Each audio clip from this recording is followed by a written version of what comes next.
Reading D&D Aloud with Dr. Scott M. Bruner and Ben Riggs.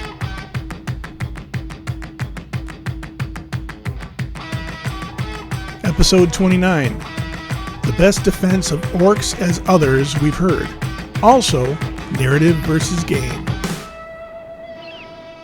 Ladies, gentlemen, mesdames et messieurs, Damen und Herren, welcome once again to Reading Dungeons and Dragons Aloud with me, Ben Riggs, call me what you will, and with me is the legend, a man spoken about in whispers, uh, a man who can walk between the raindrops and whose shadow can melt ice.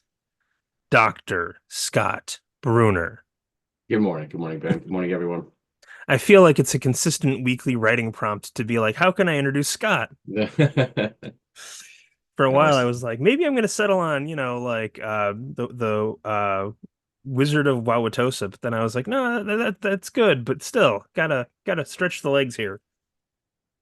They're fantastic. How are you doing, Scott? Anything interesting going on in your life? Oh my gosh, man. There's so many things going on, but mostly just revolves around sports. I'd like to say, let's go Mets. But yeah, no, I mean, my kids' sports and all those things, it keeps us busy. So we're excited about, what a good segue, though. Excited about GameWolCon next week. I'm going to be there. We're going to be there, of course, on Friday night doing this thing live. It's 6 on p.m., Friday, right? 6 p.m. Yeah, as a matter of fact, at the Mendota 3244. I assume that's a room number. That sounds accurate. Yeah, Madison, Wisconsin. And Yep. then I'll be running Advanced Dungeons and Dragons for 3 or 4 hours on Sunday, which is I'm actually really excited. They gave me a whole, I get like a little, I'm using my hands here to explain, like I get like a little, not a Lego set, but like a cool little dungeon setup that's all ready for me. I'm kind of excited. Nice. I'm not a huge, I don't, Ben, are you a big minis guy? I use miniatures for all my games, but like I'm the guy that just, draws quickly on the battle map and then places the miniatures where they are. But I'm kind of excited to have like a little tactile setup for me because it's usually not my jam. It's not what I'm good at. Like if we lived to be 200 years old and I were rich, I would definitely be into minis. With Yeah. the scant time I have and the scant money I have, I don't know that it's the best use of time. That said, I decided to go heavy on two things.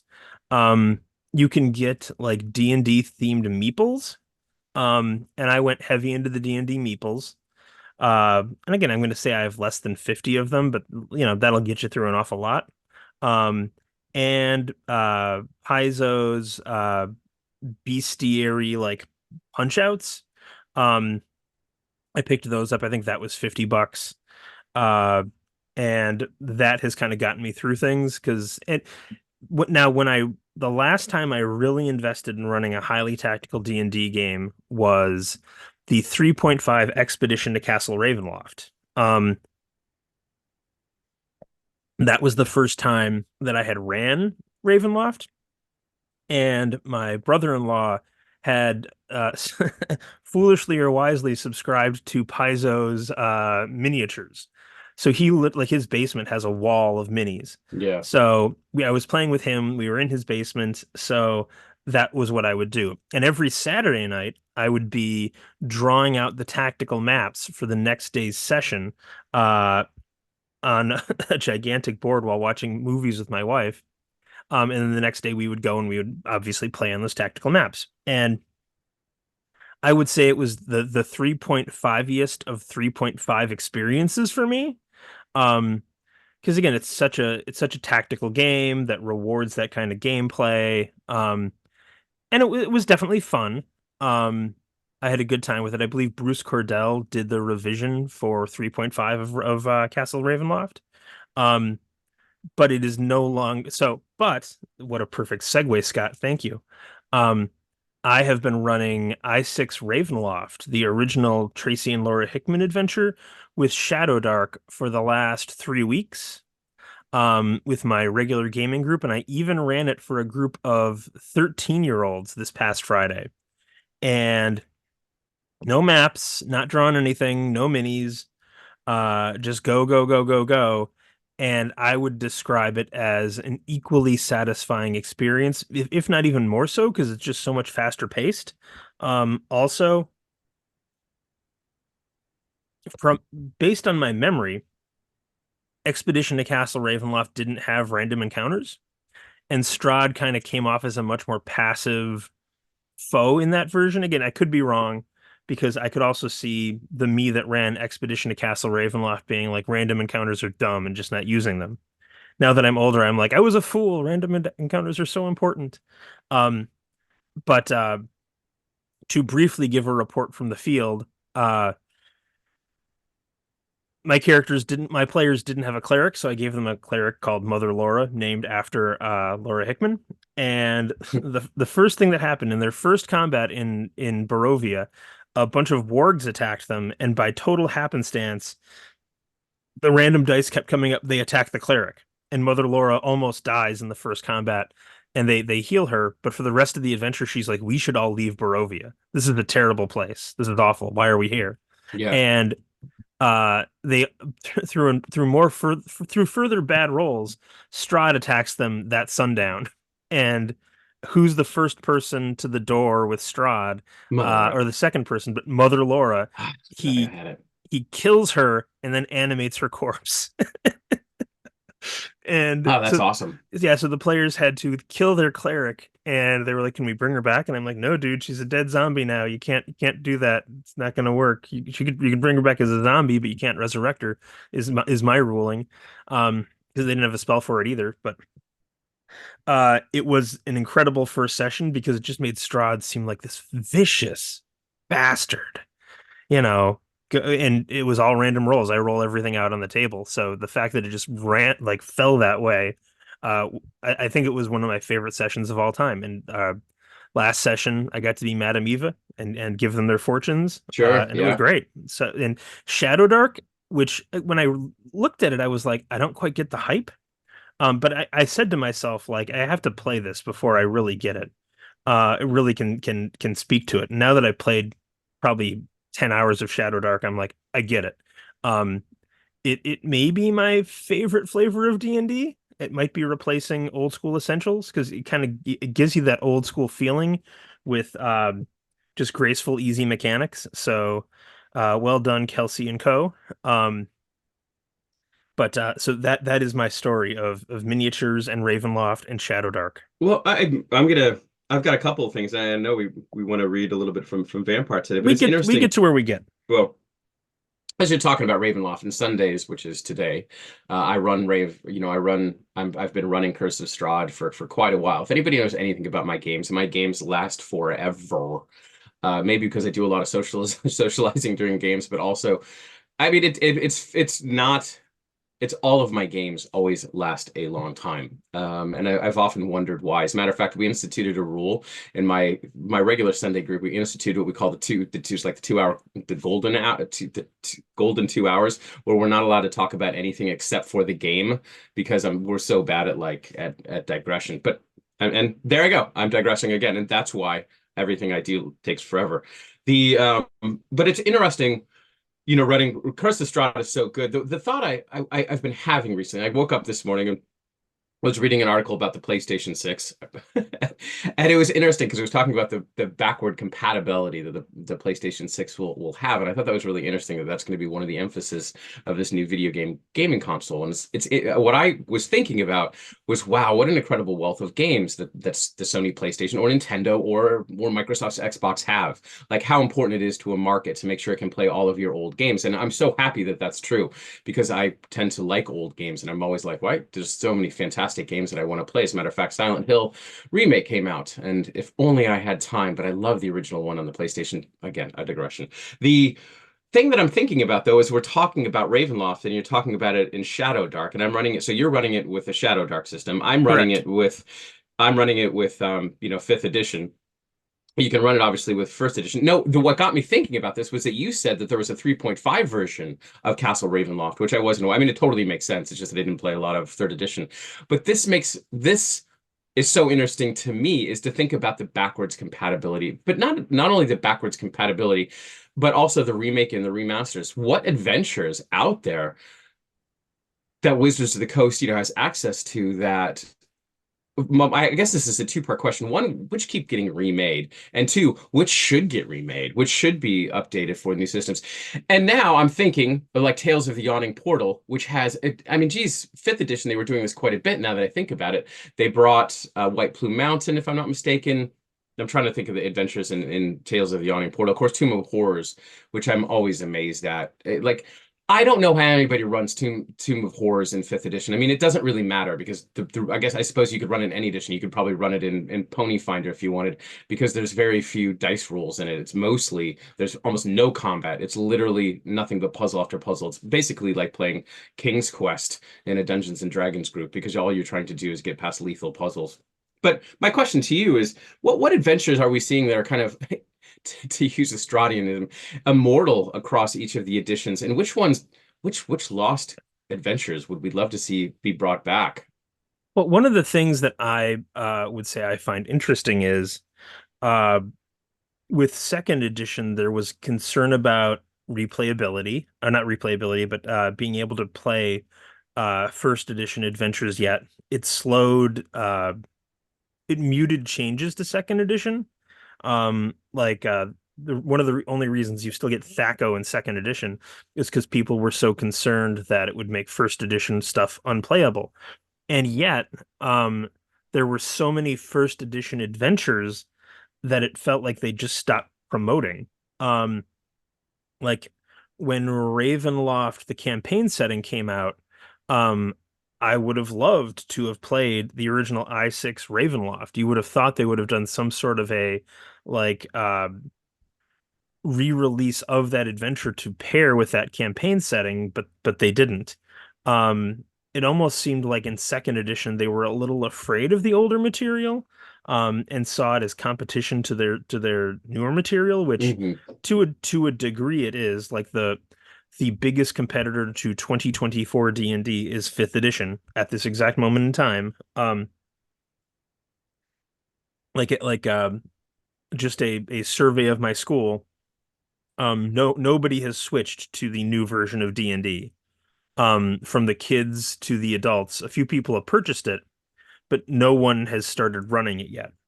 Um, as for those iconic adventures that do keep coming back, it seems as though, uh, again, they're a little leery of them sometimes. Like, I want to say Expedition to Castle Ravenloft was like the last thing released for 3.5. Um, if not the last, one of the last. Uh, and it was excellent, but again, it was almost like they were leery to release it in some way. Um, like, don't people just want new stuff? And there was a fear to embrace that classic take. Did you ever play the board game Castle Ravenloft that came out around fourth edition? No, I mean, I didn't play. I've never played any of those. Like kind of tile-based exploration. Yeah, Yeah, they always look so cool, but they're also like $700, yeah, give or take 630. But you get yeah, my point. yeah. I mean, I played that once. It was also amazing. Yeah. And Curse of Strahd, I think, is very, very good. Again, I will like I have in front of me the drive-through RPG product history of Expedition to Castle Ravenloft. Um, and the author of this says something like, I just saw it, but no, I can't find it. They said there's no way to find flaw with this translation from first edition to 3.5. Um, and the thing I would say about the Expedition to Castle Ravenloft and Curse of Strahd is I actually don't think it's improved by its length. It does solve some problems and make some things more clear, but I think that I would rather have those problems in a 32-page adventure than more clarity and hundreds of pages. Hmm. It's just so much easier to run a 32-page adventure, and the writing was so much more succinct. There is, you know, first edition was much more influenced by wargaming manuals Right. than literature, but also throughout D&D, it seems like there's been a fight between the English majors and everyone else. Like the English majors want to come in and write and tell their stories and make things longer. And then Yeah. there's everyone else who like I would say the great theme right now is computer programmers. Like it seems like the other people that get their hands on the IP, like Mike Merles, I want to say his, even though his degree was in, I think, geography, I want to say his first job was in computer programming. He gets his hands on it and takes it in a very different direction than a lot of these English majors did. And again, I'm speaking in very broad strokes here. Yeah, Um, no, but I think I mean, we've had this conversation many times, and I think we're kind of touching on it again, which is this concept. The thing that always gets me, and I guess because both of you and I are both English majors, right? So that's the approach that we're coming at is I'm always amazed at the constant tinkering of mechanics. And I think this goes back to your point about, getting Shadow Dark. And it's like, yeah, first of all, the Shadow Dark manual is gorgeous, but it's extremely what's that Succinct. word? Succinct, right? In its details.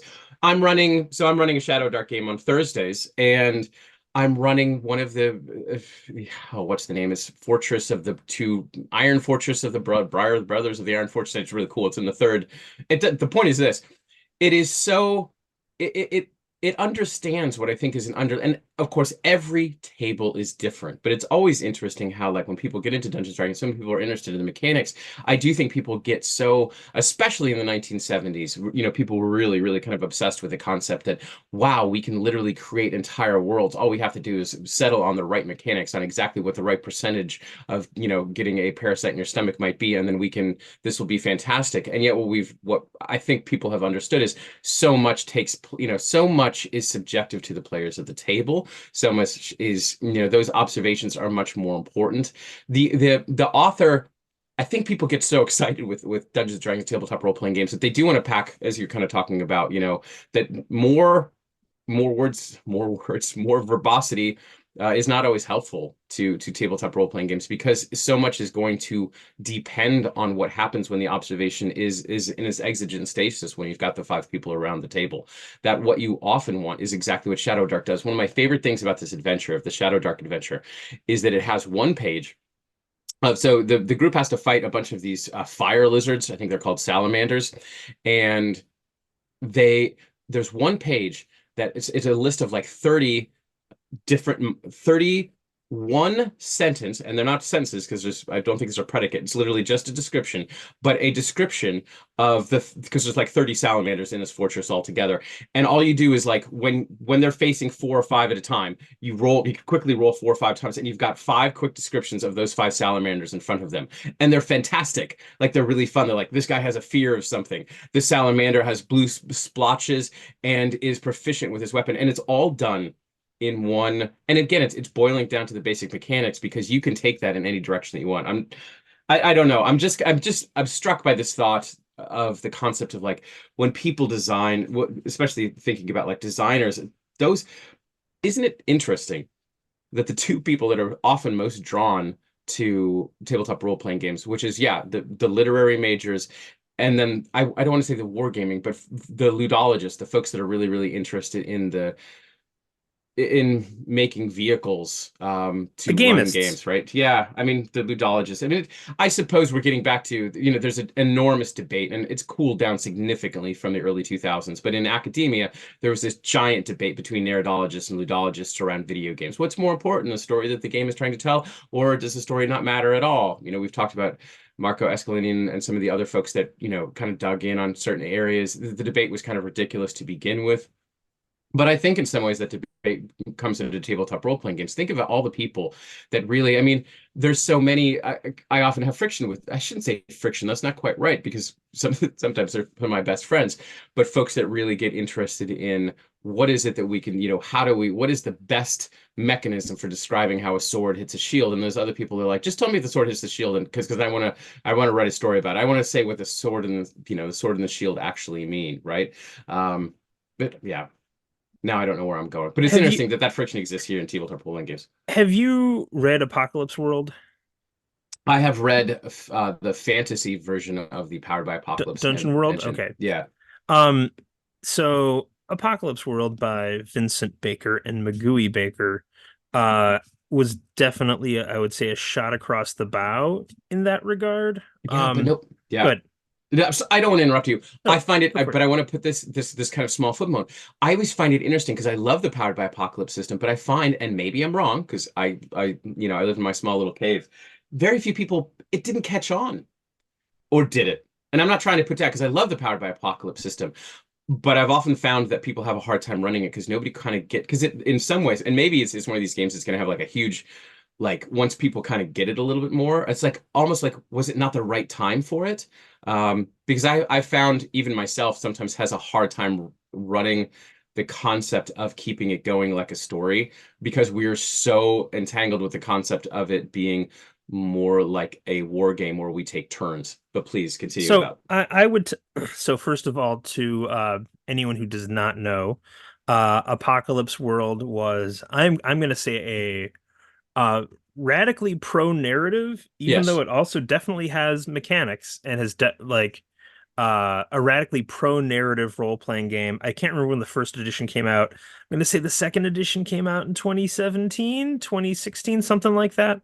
But even then, I'm looking at the book right now, but I can't recall, by Magui Baker and Vincent Baker.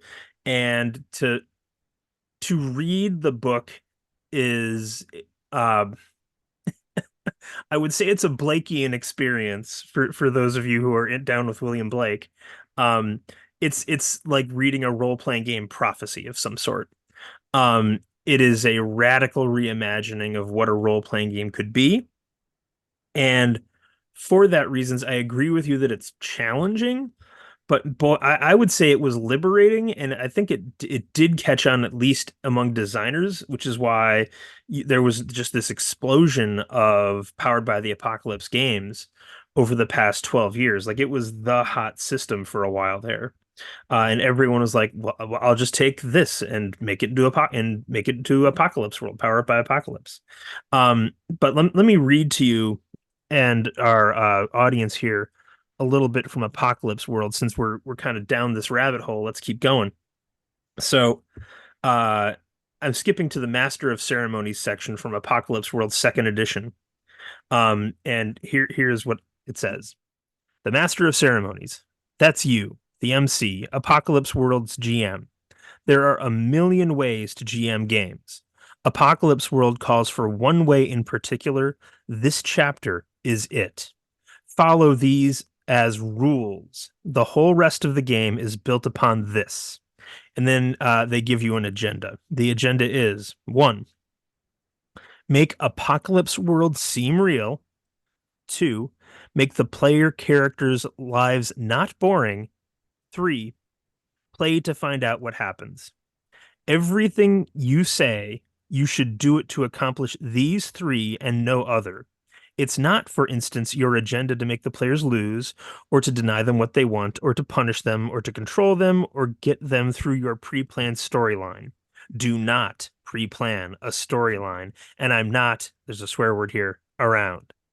It's not your job to put their characters in double binds or dead ends, or to yank the rug out from under their feet.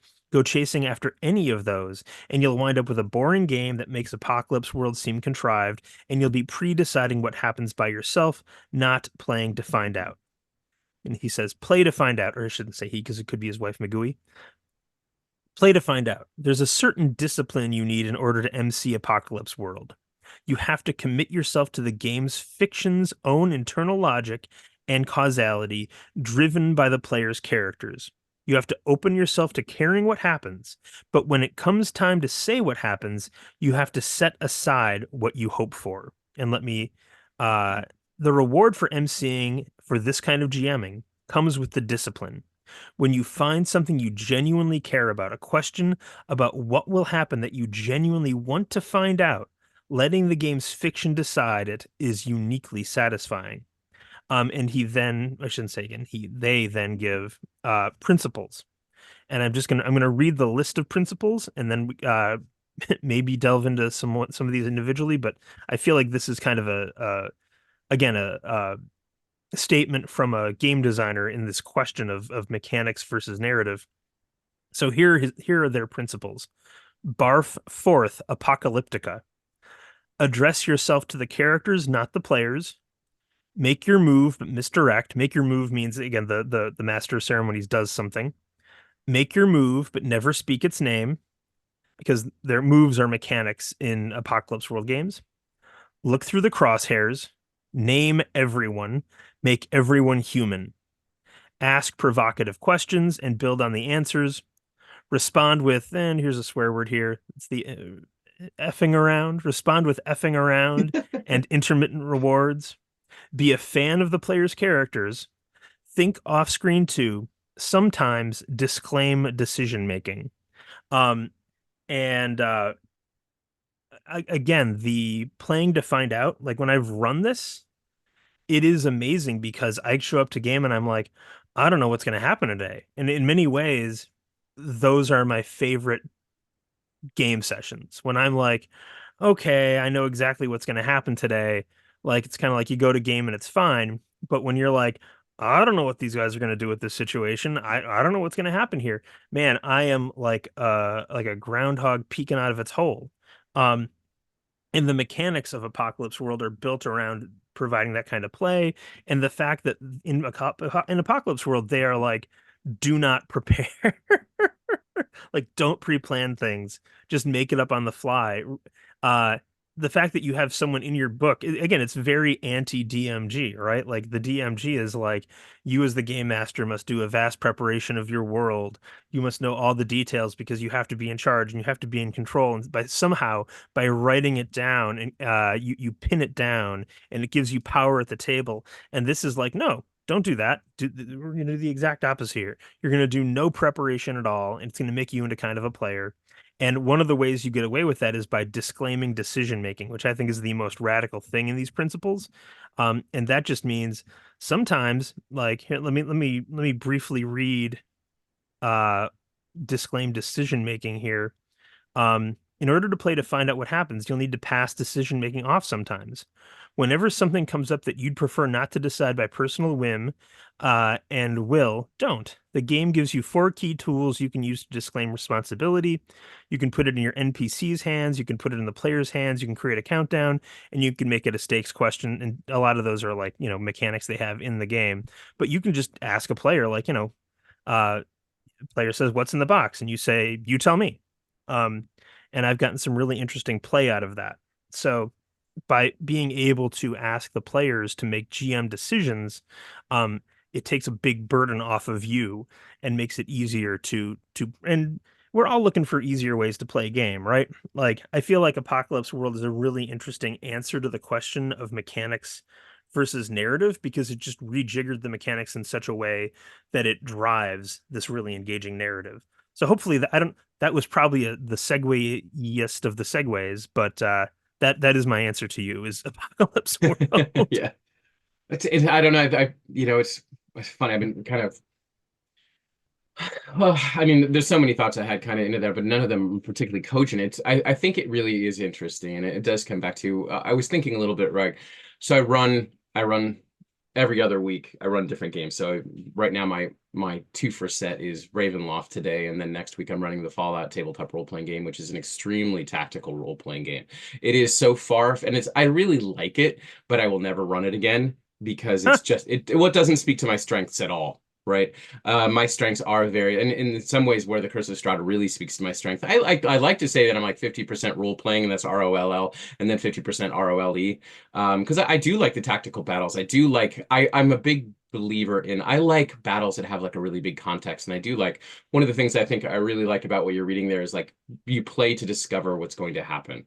I'm a big fan of that. And I think the world, gosh, I was just reading. I read shared fantasy quite a bit, the Gary Allen Fine thing, because I always find it fascinating, especially when it's wonderful to go back and take those kind of cute little peeks in the 1970s when things were simpler and wonderful and we had better television and it was less complicated. Anyway, where was I going with that? But one of the chapters I was reading about the Gary Allen Fine book was talking about the difference between realism and logic. And I'll be honest, it's a little bit of a tough chapter to get through because it's like, well, what I don't, in some ways, I'm not exactly understanding the concept. But he's interviewing folks that were playing tabletop role-playing games in the 1970s, and they're talking about how the importance of, it's going back and forth because the 1970s were a different world for tabletop role-playing games. Everything that you just said about Apocalypse World and the whole Powered by Apocalypse system in many ways would be revelatory for the 1970s, where most of the folks were coming from war games. It was a big, the major demographics for tabletop role-playing games early in it was, well, we all know what the demographics were in the 1970s, but definitely coming from, simulated game systems. And so obviously a lot of the rule books were kind of, in many ways, it's kind of interesting. We talked about the friction between ludologists and narratologists, the folks that are interested in systems versus the folks that are interested in stories. Back then, I suppose most of the people were the people interested in systems in many ways, right? Which I don't know, maybe that speaks a little bit to Gary Gygax's genius, that he kind of was able to stand on the razor's edge between the two. And matter of fact, now that I think about it, I wonder if I wouldn't say, talk about another debate that we always try to steer clear from, because neither of you nor I are that interested in it. But I would say in many ways, Arneson was much more interested, I think, in systems and mechanics. In many ways, I think the way that his mind worked was, from what I've gathered from, the research, some of the research that I've done, is that always, and geez, if you've ever read his tabletop role-playing game, what is it called? The fantasy game. I mean, it's nothing but a series of tables and mechanics. That doesn't necessarily mean that's how he ran his game at the table. But I always get the idea that Gygax, who brought such an immense wealth of, literary appendix, Ennead knowledge to the game, maybe that's one of the things that was so fantastic about Gygax, and maybe one of the reasons why he was able to make the game now not entirely accessible to a 2024 audience, at least somewhat accessible to a 1977 audience, enough to create this foundation. I have no idea where I was going with that, but I'm thinking so much around the concept of where we had this shift to, we really want to be making stories. We really want people to step into the books that they're reading, or in many ways in the current show, the can I movies ask they're you, watching. can I ask you a question? Yeah. You were talking about the that there was a war between narrativists and ludologists in video game theory. Is that right? That is correct. Yeah, it's a big deal. And I guess my facile question is, like, to me, it just seems so obvious that it really depends on the player. Did the academics think there was some sort of ultimate question there? Like, Well, it's a video game. Yeah. I mean, it's an absurd debate, because both matter in some ways. I would say, I mean, I think it has a lot of relevance to the tabletop role-playing game field, because kind of what I was saying before is, like, to me, the story is important because it provides context for the gameplay, right?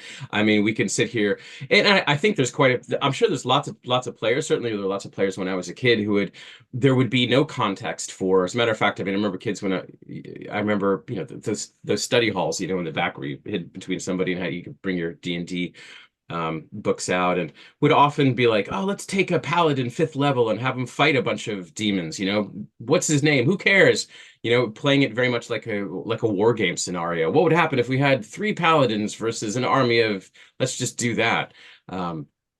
But I think one of the things that we found more compelling about Dungeons and Dragons is, and maybe one of the, because we think about Gary Gygax's initial dungeons for Greyhawk. That's all they were, right? We can think about the original classic Funhouse dungeons, where you had a vampire living next to kobolds and wondering why the vampire wasn't just munching the kobolds all the time. And then, three doors down, you'd have a dragon. Dungeon ecology concepts now. Back then, people weren't concerned with it, because in many ways, I would say early Dungeons and Dragons was basically a bunch of wargaming scenarios stitched together for whatever reason. And now the games have kind of come more sophisticated, but we've also come face to face with, again, what I would think is interesting about tabletop role-playing games is their capacity to kind of simulate an entire world, simulate entire narratives. I would say, it's so interesting. I mean, this goes back to the Gygaxian thing, where I've been reading, well, there's the Peterson tome of, what's this called? The Making Original Dungeons and Dragons. It's always interesting to go back and read all of Gary Gygax's, he was such a big contributor to fanzines and amateurs, except he didn't like those. But anyway, the fanzine world back in the day, again, we can digress. But every time that he would write to these fanzines, he often would say things along the lines of, like, this allows you to become, well, as a matter of fact, if I'm not mistaken, Alarms and Excursions, the headline for his article is like, Swords and Sorcery is now a game too, right? It's fantastic. Like, and in some ways, I don't think D&D would have been so successful, especially to a larger commercial market, if it hadn't always been promising that we could get into the novels, that he couldn't get into the stories, that you couldn't become Conan. So, to go back to the ludology and narratology argument, it was a big thing in video games, because video games were becoming so.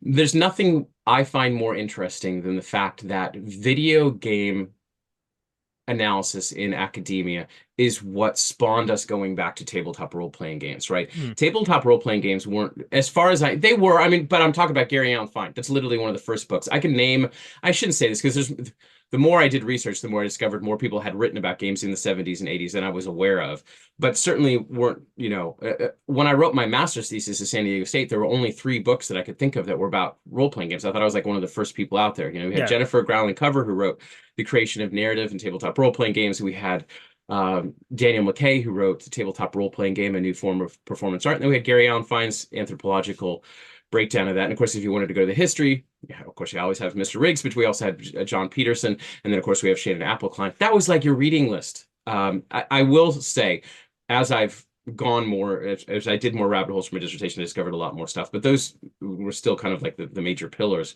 It's interesting, of course, that Growling Cover was interested in narrative. McKay was interested in it as trying to categorize role-playing games as a new form of performing art. His book is fantastic, but I don't understand that. Yeah, I don't know if I buy it necessarily as a type of performance art. And then of course, Gary Allen Fine was just dealing with what people were thinking about in the 1970s. But what I think is interesting, I'm sorry, I'm kind of talking too much here, but is it's okay. I know where to go, but keep going. The concept of video games became so ubiquitous in popular culture. And then when you start looking, especially if you look at modern computer role-playing game systems, or you start thinking about what computers can do, it will lead you to tabletop role-playing games. When I came to academia, I had planned to study computer role-playing games. I was really, one of the games that by the way, just has a remake. Maybe we should really be getting sponsored. I certainly would say so many nice things about Shadow Dark. And here I'm going to another shout out for Cyan Studios, is that what they're still called? The makers of Riven, which I still think is one of the most underrated, most amazing works of computer art ever made. It's the sequel to Myst, which is also fantastic. But Riven to me it blows my mind every time I think about it. They just came out with a 3D remake.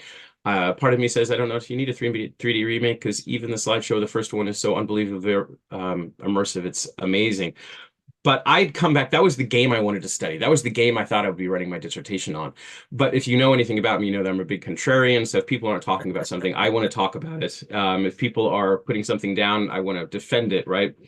This is why I'm finding myself reading beatnik literature these days, because I'm like, oh, everybody hates this stuff now. What are we missing? But at any rate, yeah, I went back to tabletop role. I was like, oh, I want to study this stuff. And I would say, even since, I went back to San Diego State, geez, what was it, 10, 8, 9 years ago or whatever it was, because people were so interested in video games, because people were playing it, and we were seeing, concepts of ludology throughout all of our mechanisms, our phones, people are, and I'm thinking of Neil Postman, who's, classic, book Amused to Death. Now that we're amusing ourselves constantly with our tiny devices and everyone's playing games on the bus ride, it made people get really interested in a lot of the basic mechanics for our modern video games. So people have gone back to tabletop role-playing games because so many of these mechanics for simulating worlds, for getting people engaged and compelled by game systems, come from tabletop role-playing games. And there's also a bit of, one of the things, I swear this will be my last point, one of the things that I find in many ways, and this is the most human thing to say, that I find so interesting about tabletop role-playing games that got me back to it, is as we become more surrounded in what Catherine Hales would call a post-human world, where our imaginations and subjectivities are divided between our digital devices, there's something warm, nostalgic, fuzzy, and wonderful about going to, in many ways, the wonderful analog system of early tabletop role-playing games, where you didn't need to have devices, PDFs notwithstanding, D&D Beyond notwithstanding. Again, I'm sure that Wizards of the Coast doesn't want me to say that the great thing about tabletop role-playing games is you don't need any type of device to play it. And it does everything that the mind can do, which the computer can't. And who knows if AI might not change that. But there's also just that element of, for me, and I mean this, childlike wonder that comes back when you open up any of these books, because of the moment and the time in my life when I discovered tabletop role-playing games. Did I talk to you about going to the I forget the name of it, but I'm going to say it was the Waukesha Train Model Club like a month ago? You mentioned it last episode, and I was jealous because I love model trains, because it's the same thing. Like, it's simulated worlds on a little table, right? It's wonderful, and Well, it's analog. That is, they have an open night every Friday. So I took my 3-year-old who's nuts about trains. He had a great time. But it was a remarkably age diverse group. I'm guessing the youngest, well, I mean, the youngest was trying my son at 3. The oldest was probably in their 70s. Devoted passionately to, as you say, making miniature worlds. Yeah. And, like I can appreciate it. It seemed very awesome what they were doing, but I did not feel compelled to be like, I need to pick up a train and start doing this in my basement? Um, and when I think about like game-ism, ludology versus narrative-ism versus the idea that you're telling a story, I think about the fact that my ideal role-playing game would probably be something like, a council of mafia bosses sit down to make some decisions about the mafia, where you have political struggle rather than physical struggle. And the reason for that is physical struggle largely is always going to end the same way in a role-playing game, and is largely lopsided towards the players. It's one of the reasons that I'm really enjoying Shadowdark and Ravenloft Hmm. because uh combat is not that way. Like you might die, so strap up, buddies. Like, be prepared for that. But while I can acknowledge that I would love, I loved Vampire for that reason. There's a strong prohibition against violence, which drives play in other directions that tend to be more creative and more challenging, probably in general for the players. But I can also acknowledge that I've met, and when I first found this kind of playing, I was like, oh, this is role-playing game in its final form. This is the best kind of role-playing game. We simply need to enlighten all the D&D players to the existence of this style of role-playing game, and they will stop playing D&D and Yeah. just start playing, these political games. And experience over the next half decade taught me there's some people that just don't like that. There's some people that are like, no, like I want to get us a knife and stab an orc. Um, I have something to say about orcs too, by the way. Um, but so when I think about like narrativism versus game-ism, um the thing that strikes me immediately is there's just always going to be people that have a preference for both. Like Yeah. I probably like narrativism, but if I had a game master who sat down to just tell their story like their novel unfolds before me, I'd be like, this is super boring. Yeah. And yet I have game masters who tell me that they have players that show up for that. And I even though I'm kind of like I haven't met them, like I believe these game masters, like it seems perverse to be like you're egotistically lying. So there must be players that are there for that. But I Hmm. gotta say something about orcs because I heard something new about orcs for the first time this week. It was on a YouTube video discussing the difficulty of modern fantasy. And what they said was modern fantasy is fundamentally post-Freudian, and it assumes that everyone has this interior life and personality, and there's a certain realism to the people involved in modern fantasy. Game of Thrones is a great example of this, where everyone has an interior life. Um, this person then went on to say, but if you look at the ancient myths, um, a lot of these characters are not like psychologically complete, and they don't necessarily feel like real people, nor do the enemies feel does the Cyclops really have an interior life in the Odyssey? Like, is the Cyclops like, man, I'm living on this island of Cyclopses, like how am I going to get by tomorrow? Like, it doesn't seem to be that way. It seems like this island of Cyclopses popped up just to be a threat to Odysseus. um and the person in this video was like, the threats in the ancient myths are, in fact, the projections of interior foes of the main characters. And in making them general, they become kind of mythic or larger than life. So like the Cyclops becomes not just like one monster, but all monsters in some way. And the fear of like the fear of the orc, they then said, is in fact the fear of darkness and slavery. And subjugation in some way, shape, or form. And in Tolkien, they fulfill that role. But to take them and make them particular is in some way to diminish their mythic power. And I was like, that's really interesting. Like, it was a thing I just never heard before. Because again, we kind of go back about we've talked about orcs an awful lot actually on this show. Because it certainly does seem if you do that post-Freudian read of them, it's obvious that like there's some sort of oppressed people. But like in the better example, the kind of more pure one might be stormtroopers, right?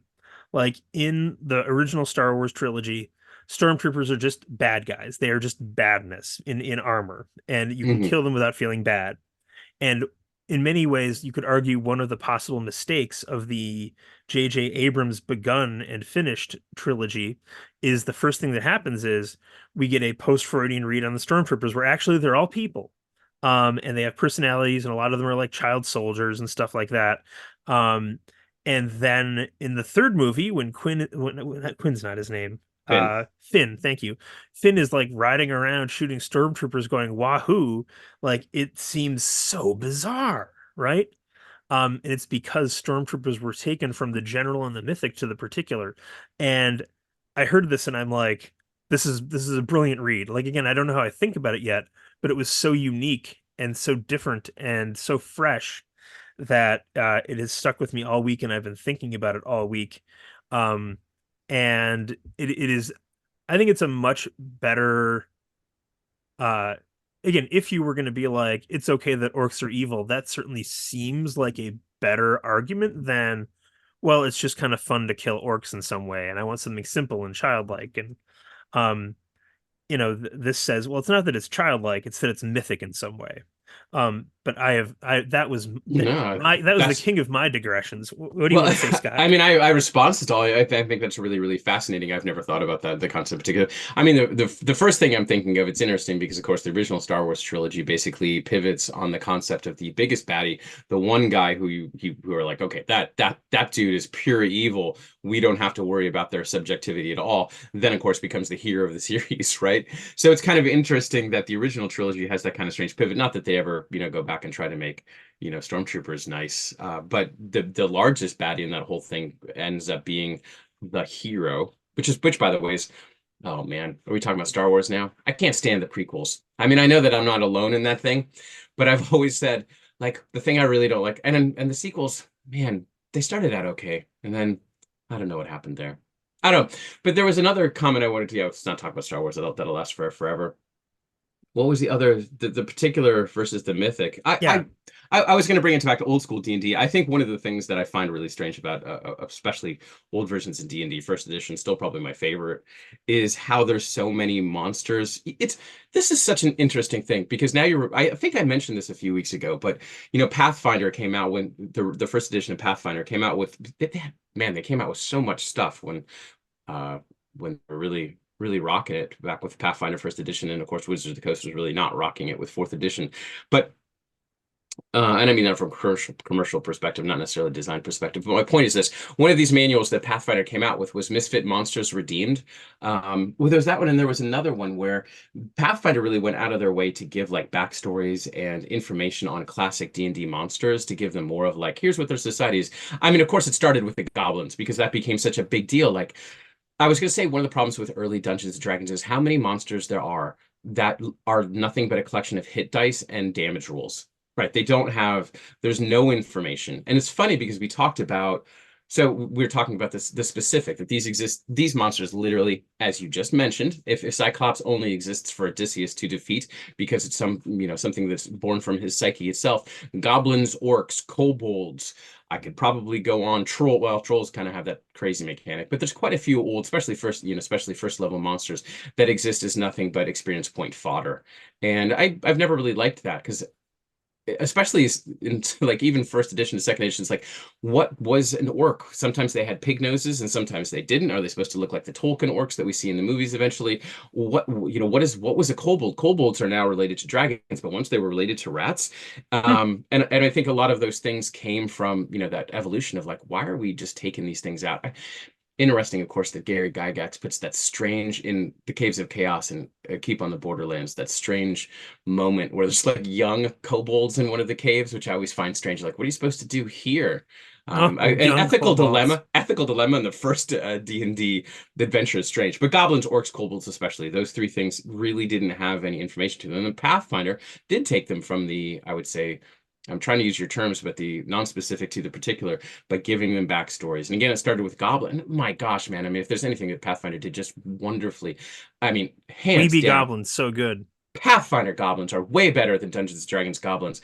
The little song that they sing at the beginning of Rise of the Rune Lords, something you be meat. The fact that they're terrified of writing, like all these details makes them really, really, really fun. But it does move them from the stormtrooper trope of like, you can just mow these things down. They're just green-skinned other to invoke the Edward, the Said context. And we've talked about sometimes the problematic concept of like there being any type of enemy that exists merely for their extermination, which again gets into problematic natures. But these games are supposed to exist in a different world where we feel more comfortable, I suppose, in having stormtroopers and knowing that we have some kind of justification for the light that we're bringing to the world. Yeah, and but what happens when it becomes messier, Yeah, and again, I have no ultimate answer here, but again, I thought that was the best argument for the orc is other that I had heard. And again, certainly more more thoughtful and compelling than any other argument I'd heard before, which largely seemed like juvenile. And again, you could also say that myths are juvenile in some way, but we can't do that. We've talked too long. Like I cannot dip into those waters. So yeah, I don't know. I mean, what is the word? I mean, it's interesting. You say, I don't know. Again, I mean, that's a big conversation. Like, what does it mean to necessarily be juvenile? Why do we need all these personal, you talked about everybody has like a personal, fantastic world where these things kind of exist, where we don't necessarily have to deal with like the concerns of life. Why is that such a exigent necessity for people? I think it's a fascinating conversation that with 1 minute, or actually we're over time, but I wanted to say something really interesting, which I just occurred to me talking about, and maybe this is a conversation to table. Maybe we bring this up at GameholeCon. Yeah. But it's interesting as I was talking about goblins, Dungeons and Dragons. Pathfinder takes them, gives them a backstory, talks about their society, talks about their civilization, talks about the ways that they fight tactically, and does the same thing with Finn and the Stormtrooper to the point now that Goblin is a playable race in many of the ways, same ways that Dungeons and Dragons is doing the same thing with orcs, right? We've gone from orcs being, as you mentioned, kind of like this oppressive, kind of strange, how they represented fears, to now orcs are playable. And as many people have brought up on the internet, the picture of the orcs, the way we're contextualizing them in D&D 2024 is as very, very different than Dungeons and Dragons 1977. Yeah, right? Very true. Well, with that, so 6 p.m. if you're Friday at GameholeCon, Scott and I will be doing this in person. If you are there and interested in joining us, we would love to see you. If you have not yet purchased my book, Slaying the Dragon: A Secret History of Dungeons and Dragons, please hie thee forth and do that. Other than that, I'm going to say, Scott, you have a good week. You do the same, Ben.